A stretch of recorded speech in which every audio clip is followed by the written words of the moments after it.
Fear sucks. It really does. But you know what? You can't really live with fears, and you can never expect to live without fear. So, what do you do about it?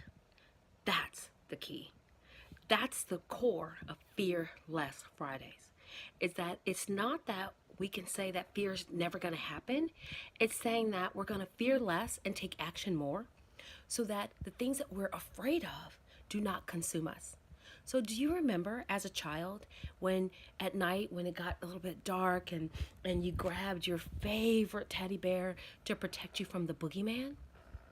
Those times we were afraid of the dark, and oftentimes, I don't know about you, but I myself, I would stay stuck and rooted in bed once the lights went out. And especially if I didn't have a night light, but sometimes that little light would help. But sometimes it would cast shadows and it would make you even more afraid. And you'd be paralyzed by your fear and you wouldn't get out of bed until the morning.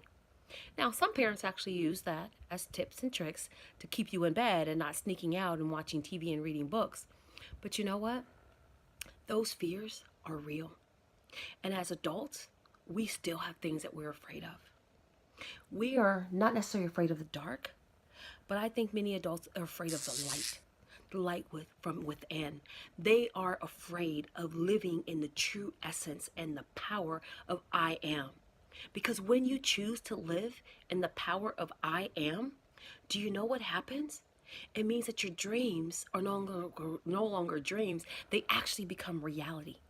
And what becomes those realities, or when you have those realities, guess what you also have that goes with it? Responsibility.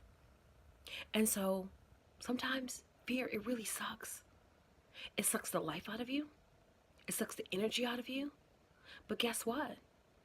Fear can also propel you to your next greater. So if you are afraid of everything, that's a problem.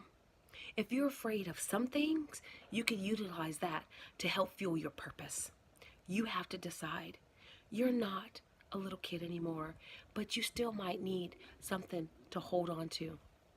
So make sure that the circle and the people that you have in your life that's pouring into you add value to you and help those assuage those fears and actually make them less and not more than. Because fear is real, but it doesn't get a vote. And what you have to start doing is living your life by divine design, not by default. Have a great Fearless Friday.